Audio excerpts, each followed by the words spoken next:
I'm ready. I'm not ready, but we're all ready. We are all ready for the continuation of the Dusty Rhodes Tag Team Classic, which is a classic. Similarly, we're a classic at the Instant Classic Wrestling Podcast. I see what, yeah, we worked with WWE on that. It was kind of our idea too. But they won't give us any credit, so it's whatever. Last time we helped them. But anyway, let's get into the show. We're talking NXT for 9-9, I believe it was last week. Yes, we are a whole lot of late, but that's not my fault. That is someone else's fault. That's not my fault. I'm just Justin's saying. They, Justin's fault. yeah, let's just say it's Justin's fault. Sure. But anyway, let's get into it. So we open up with a Divas match for the Divas Revolution. Well, not exactly. Neither of these women are technically in the Revolution, even though they are. Whatever. We got Carmella versus Peyton Manning. I mean Peyton Royce. So I see the Peyton, and it confuses me. I thought she was an amazing quarterback. Turns out she's just a really good wrestler. I don't know. But so we start off the match. I really like the competition and the sportsmanship in this match between these two. They shook each other's hands. There was a little bit of one-upsmanship, but you could tell there was a good amount of respect between the two. Um, Carmella did a pretty nice moonwalk there. Not really sure what that has to do with wrestling, but it was pretty good. I was impressed. I gave her a high five. I was like, "Yes, right, girl." She didn't give it back, but she's waiting later. But anyway, so there was an atomic drop after that didn't look too good. It just didn't look like it was placed well. You know, this was Peyton Royce's debut. I did look her up a little bit. She, along with Emma and Tyler Breeze, were both trained. We're all trained by Lance Storm. So I'm kind of expecting some pretty good things from her. I feel like anyone, as long as you're trained by a good wrestler, you turn out to be a pretty good wrestler yourself. Tyler Breeze is a really good in-ring performer. Emma's a really good in-ring performer, and Lance Storm is at least to me is a legend. I always liked his in-ring stuff. Um, Pretty good match to start up the show. Carmella does win via submission. So any thoughts on this match? Yeah, I definitely like this match. I was excited for Peyton Royce. Um, for some reason, I feel like every time we get a new person, I expect him to be a jobber. I don't know why. I think that's just the NXT way, though. Like, you start out as a jobber, and then you just turn into the perfect 10. Oh, wait. When I talk about Ty Dillinger? No, but still, I feel like that is kind of the NXT way. If you're not a big star coming in, you start out as a jobber, and then you kind of just build your way up, which I think that's why I thought Peyton Royce was kind of a jobber. Was this her first match, though? For some reason, I've seen her before, I feel like in NXT. They said this was her. They said this was her debut. So I don't know. I'll have to It, look that. I'll look that up on Wikipedia if she even has a Wikipedia page. Um, I'll probably end up seeing that she's the NXT Women's Championship champion right now or something like that. I don't know. I'll look it up though and I'll update it during the next match. But I did think this was a good, pretty good match. I like that Royce is a good wrestler. And I like Carmella's dancing ability. You know, moonwalk, killing it. She was killing it with those head scissors and the head. This match was like full of like legs around head type stuff. Um, yeah, it was kind of a lot of head scissors type moves and a lot of leg usage this match. So these girls are got those educated legs, educated feet. But I like the match nonetheless. they do. They do have the educated legs. which I enjoy. I'd get in the ring with them. Yeah. But anyway, let's move on. Next, we get a backstage segment with Samoa Joe and Finn Balor. Joe asks Finn if he's ready. Finn says he better be because the Lucha Dragons are no joke, and he wants to win this for Dusty. It seems like everyone wants to win this for Dusty. I think they could stop saying that. It's obvious everyone wants to win it for Dusty because everyone had such high respect for Dusty. But any thoughts on this backstage segment? Um, not really. Who else are you gonna win it for? Come on, there's no one else's name on the thing, unless like my name's in like fine print or something. There's no other names on this, Dusty Rhodes Tag Team Classic. So, who else you gonna win it for? But it's obvious. But they're obviously trying to pay their respects, which makes sense. Yeah. So, hold on. There we go. So moving on, they showed some highlights from a first round match with Enzo and Cass defeating Dawkins and Fulton at a live event. I just didn't like that this wasn't televised. Like this was at a live event, but it was untelevised. What's the point of having this be in the Dusty Rhodes Tag Team Classic if you're not going to have it on NXT? Show us the whole match. I just didn't like that they did that. They also showed highlights from another first round match at, I guess, the same show featuring Dawson and Wilder defeating Elias Sampson and Tucker Knight. Again, I don't know why they didn't show these full matches because later on they do show a full match from this apparent show or whatever that isn't live. I don't know. We'll get to that when we get to it. I just didn't like that they didn't show these full matches on the show, especially for a big, tribute to Dusty Rhodes. I don't know. I mean, they obviously had cameras there because they showed little like highlights of it. So why couldn't they just show the whole match? Is what I was upset about. But any thoughts on these highlights? Before I get to that, I did find out that Peyton Royce, she had another match before this, but she wasn't known as Peyton Royce. So, I for some reason I thought I'd seen her. It was against Sasha Banks, who was the champion at that time. But yeah, I was confused about that too. I was like, this tournament's supposed to be such a big thing, and you can't televise all the matches. And I'm completely fine with them doing them at live events. That's completely fine with me. Why don't you just play the whole match? You obviously recorded parts of it for some weird reason. You might as well just play the whole match. I don't understand why they didn't do that. I was just like, why? Like, I don't understand. Tyler Knight, I don't know who that guy is, but I wanted to see him, but I can't even see him because they're putting him on live shows that I can't see. Come on. WWE, what are you doing? Anyway, next. Oh, look, another Dana Brooke. Oh, wait, no, it's not Dana Brooke. Sorry. It's Nia Jax. Sorry. I get the two confused because obviously it's the same person. Another coming soon vignette. I'm just, getting tired of seeing these coming soon vignettes. Just bring them. Come on. Any thoughts on this? Yeah, same here. Yeah, she reminds me of like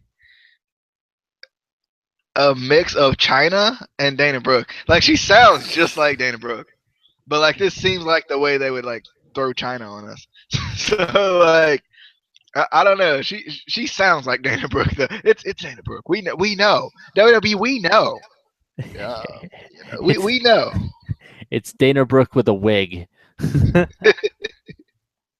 Anyway, so moving on to another match in the Dusty Rhodes Tag Team Classic, a match that both DJ and I have been thoroughly excited for, really looking forward to. So much so I'm gonna give him this match just because I'm that kind of guy, and I was too excited to write too much about this because I was just like, come on.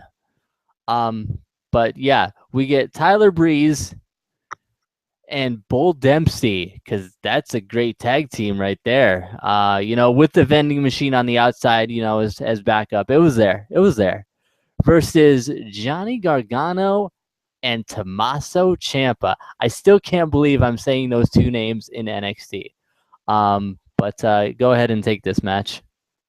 Alrighty, I agree. I finally figured out how to spell Johnny Gargano, the Gargano part. For some reason, I just couldn't spell it. I don't know what it was. I still can't spell Tommaso or Ciampa. I just spelled it the best I can. Word puts the little red line under it like it's misspelled. I'm like, it's not though. And then I change it slightly. They take it away. Anyway, I like this match definitely. Bree showboated a little bit and was met with a slap. Bull Dempsey comes in and using his power on Tommaso Ciampa. We had a nice spear through the ropes by Gargano. Crossbody stopped by Bull Dempsey with the belly. I needed at that moment, I needed the Grado belly chant right there. Grado needs to come out there. Belly. That's what I needed right there in that moment. But the Enziguri gets Ciampa in. And then he hits the running knee for 2. Oh, man, I missed those running knees. I needed more of them, actually. Lots of chokeholds on Bull as they kind of isolate Bull a little bit. Nice drop kick on Breeze by Gargano. The bionic elbow by Bull Dempsey. Wow. I'll comment on that here in a second. And then the miscommunication leads to the win by Ciampa and Gargano. After the match, Breeze attacks Bull and out of frustration, and then a supermodel kick on the kneeling Bull Dempsey. Seriously though, did Bull Dempsey turn into Grado during this match? He did the belly. He did the bionic elbow. I mean, all he needed was the fanny pack. I think we would have had Grado out there. I think. I was like, wow. I was reading through my notes. I'm like, wow, did he just turn into Grado? That's where Grado went. I found him. He's on NXT. But I definitely like this match. I did. I like this match. I thought it was really good. I thought, Ciampa and Gargano looked really good. I hadn't seen Gargano in a while. And I hadn't seen Ciampa in at least a couple of months. So I was really excited going into this match. I kind of want to see how far they go. Yeah. I'm kind of predicting seeing possibly Johnny Gargano and Tommaso Ciampa versus Finn Balor and Samoa Joe. I feel like they're going to end up doing that, and that would be an awesome match. But anyway, Every Ring of Honor guy ever. First off, in this match, I noticed. I don't know if anyone else noticed this, but Ciampa didn't have the knee brace that he usually has on. So I don't know what's going on with that. I was like, is his knee better? What's going on? I don't know. Amazing slap by Tommaso on Breeze in the beginning. I was like, oh, he just punked you out. Like, oh man. Nice spear through the ropes by Gargano. There was a kick that I missed because I was writing notes because they're too damn quick. I missed it. I looked down to write my notes and I heard the oh, and I was like, I missed it. But I didn't want to rewind because I just wanted to get through the review as quick as I could. But anyway, I'll probably go back and watch this match again anyway. But awesome match. I did still feel like they were a little bit watered down, but I think that's just something that WWE does anyway. I mean, they've done it with all the guys. They've watered them down a little bit. We don't see the full, of what all they can do that, they've done in Ring of Honor, PWG, wherever. I mean, they did that with Samoa Joe. They've done that with Sami Zayn. They did that with Finn Balor. I mean, they're still great and they're still really exciting. It's just they do kind of water them down. And I think part of it is just safety things. There's some of the things that they can do, but WWE doesn't necessarily want them to do, just, safety reasons, which I understand. They do a lot of crazier stuff in the indies that isn't necessarily probably the best thing that they should do. But, it gets the pop from the fans. But maybe they'll, loosen up a little bit. WWE will, but after the match, like DJ said, Tyler does attack Bull. So this will kind of bring up an interesting storyline, I think, between Bull and Tyler Breeze, which I'm kind of excited for. Just because it felt like they weren't really sure what to do with either of these guys for a while there. So at least they'll do something with them now, hopefully. But next, we get a Lucha Dragons promo. They started off with Spanish, and I don't speak Spanish, and then they started speaking English, and I was like, okay, I got this. I know English. Well, mostly. I know some English. I don't know the full English language, but whatever. They say it is an honor to compete in the Dusty Rhodes Tag Team Classic. Then they say that Balor and Joe shouldn't underestimate them or they'll feel their fire. And I was confused because I was like, they clearly aren't underestimating you, considering Finn said earlier that the Lucha Dragons are no joke. Like less than an hour and WWE forgets the storyline. Come on. Then after that, we get another Dana Brooke interview, which I threw up. And then Ty Dillinger promo video package, and I threw up again. Thoughts on any of these three things? I'm sure you have a lot of thoughts on the last thing, because 10. Yeah, the Lucha Dragons backstage. I literally they wrote some stuff. They said some stuff in Spanish. I need subtitles, but luckily Kalisto can speak English. I can't remember. I didn't think Sin Cara could talk because he got the little thing on his mouth, the mask that covered up his whole mouth. I didn't think he could talk. So luckily, we know he can talk. We know that Kalisto is a great interpreter. Shout out to Kalisto for being that for me here. Dana Brooke, I don't know what it is, but I'm really starting to like Dana Brooke. I don't know what it is. I was impressed by the interview, and I was impressed by the match later on. I just like the girl for some reason. I think it may have been the fact that I hated Amanda and they were similar to me, and my hatred for Amanda is so big, and they're putting on Total Divas. But anyway, my hatred for Amanda is so big that Dana Brooke is kind of growing on me. She is. But Ty Dillinger, the perfect 10 vignette. Obviously, they're pushing the boy, Ty Dillinger. Hashtag give Dillinger a push before Apollo Crews gets his. even though I love Apollo Crews, I just feel like Dillinger's kind of been working a little bit harder than Crews has as far as NXT is concerned. That's all they really care about, I think. Yeah, I was excited though. I want to see what they're gonna do with Ty Dillinger and his perfect 10.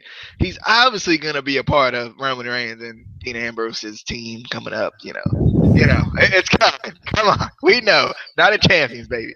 But I'm excited. I want to see what they do with Ty Dillinger. And I want them to finish his feud with Jason Jordan. Still an open book. It's an open book in the corner of my room that I need to go back and read. It is. They need to finish writing that book. They left a couple pages out. Like a whole chapter. That's not there. I don't know. Anyway, moving on. We get a match with Billie Kay, who, by the way, beat Eva Marie last week. It happened. There was a 3 count that wasn't, the ref didn't, but she did. That's all I'm saying. She won. It doesn't show it in the record books right now, but she won. Just saying. And she's going up this week, 2-0 this week. She's going for that 2-0 record against Dana Brooke. Just pure talent from Billie Kay in this match. Just amazing. But she's modest about it. So, she could have completely taken Dana to school, but she held back. She really did. The ref missed an illegal choke by Dana. It was clear as day. I saw it. It was a choke. Billie Kay is officially 1-0 because her shoulder was up at the pin. I saw it. So this match technically hasn't ended. It's still going on right now, because Dana didn't pin her. I'm just saying. Thoughts on this match that's still going on? I like this match. I like Dana Brooke. She's growing on me. The more and more I watch her, I know she's not growing on you, but she's growing on me. She's doing a good job, playing mind games, just being a heel. I like that. And I even think she's doing better like on the mic. I want to see her talk more in the ring though. I want to see her like trash talk a little more. I just think it would be add to her heel persona. I mean, even Eva Marie talks during her matches, so I feel like Dana Brooke can do it. And she is the total diva, she says. So you know, yeah, there wasn't anything that just stood out to me. I just thought overall it was a good match. I like Billie Kay too. She may have been who I was mistaking for Peyton Royce earlier. I'm not really sure because I've seen Billie Kay a couple of times too. So I'm like, I'm so confused. They're all similar right now because they haven't really been like defined as anything but somewhat jobbers, but really good jobbers. But she ends up winning with the Samoan driver. Does Dana Brooke? No, it didn't happen. She does. It was for 3. 1, 2, trace. I was learning a little Spanish from Sin Cara earlier, so I at least got trace. No, the shoulder wasn't down. I'm putting I officially complain. I'm putting in a complaint in with professional wrestling in general, just the whole thing. Anyway, let's move on. Out of that issue. Devin Taylor. Devin, I love Devin. She's so nice. She holds back from killing Dana Brooke. I don't know why, but she does. She interviews Apollo Crews about his impact since coming to NXT. He says in Brooklyn and last week, that wasn't the NXT universe. That was the Apollo Nation. And the Nation is about to take over NXT. After that, they showed highlights of the NXT Women's title match in Brooklyn, and then showed Bayley's biggest fan meeting her, which was kind of cool. Any thoughts on either one of these? Yeah. Obviously, what's gonna happen is Apollo Crews. He said Apollo Nation. So we got the Nation little jab there. Apollo Crews is gonna go up to the main roster. He's gonna join the New Day, and they're gonna rebrand themselves as the Nation of Domination Part 2. That's what's gonna happen. Apollo Nation. I that's what I got from this. Personally, I think. No, in all seriousness, though, I thought it was pretty good. I like that he has the Apollo Nation. He has a nation all to himself. I think it's pretty cool. It was kind of that typical, though. It was pretty typical of a promo for a new guy. I'm taking over because I'm the best. So that's pretty much it was a typical promo we get from every new guy that comes in or new latey. The Bayley thing was really cute.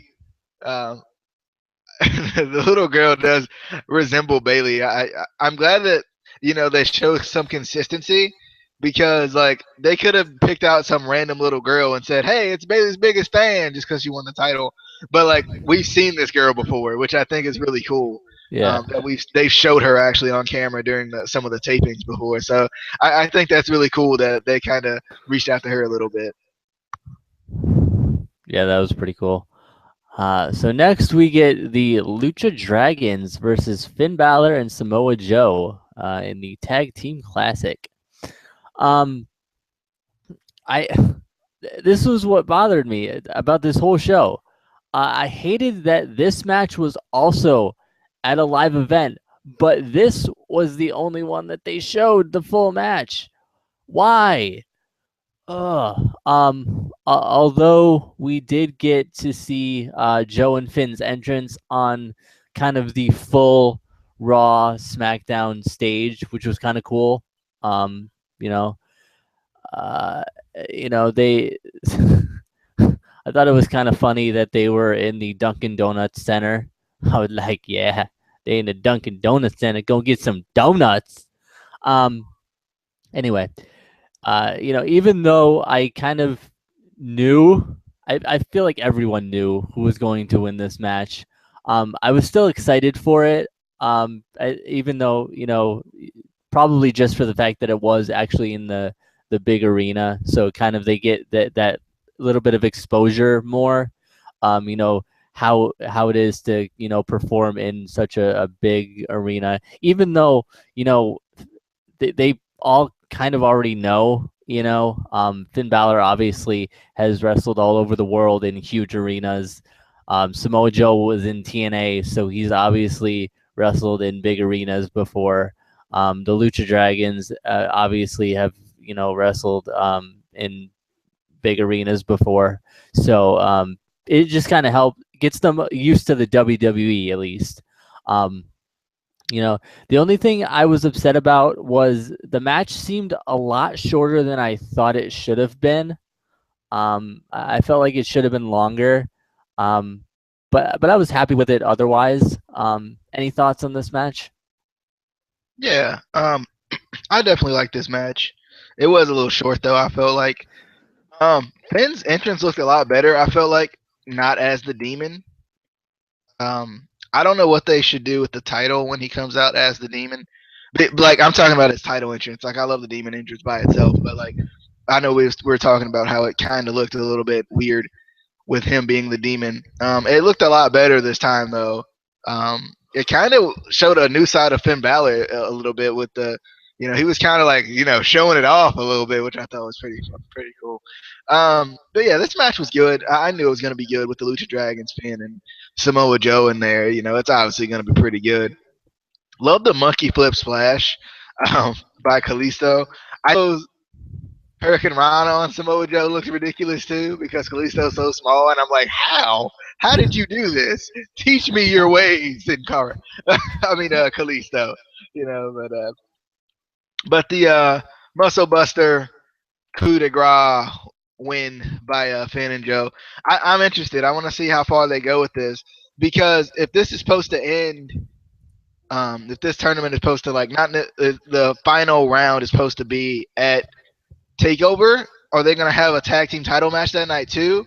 And if Finn's still in the tournament, is he going to still defend the NXT championship, or are they going to keep that to kind of take a break from the NXT championship for that night or something? That's kind of interesting too if he does advance and continue to advance.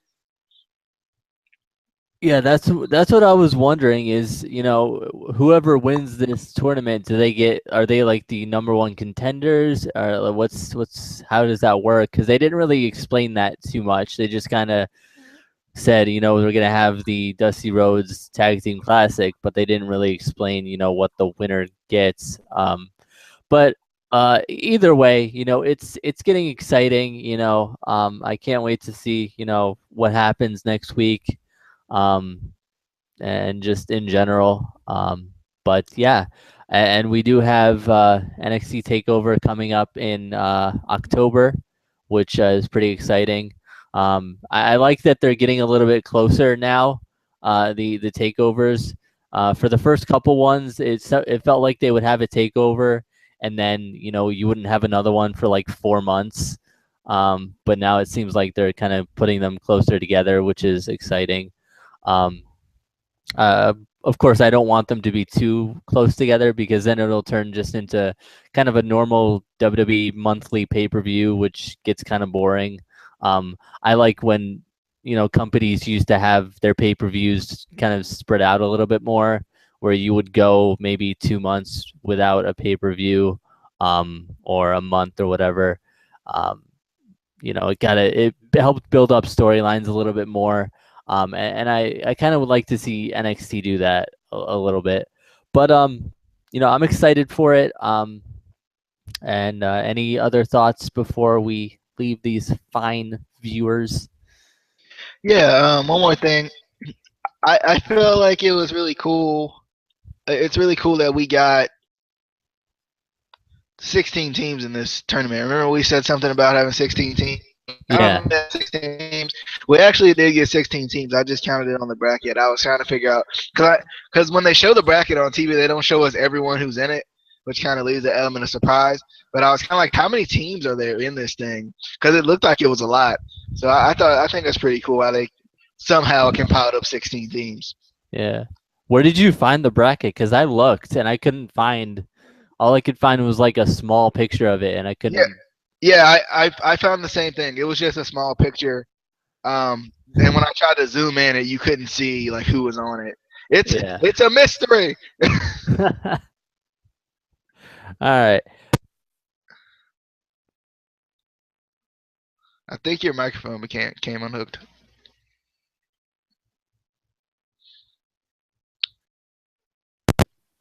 Can you hear me? There we go. There we go. My bad. Technical difficulties. But that's our review for NXT for this week. We will have TNA out soon, because we're late by a week.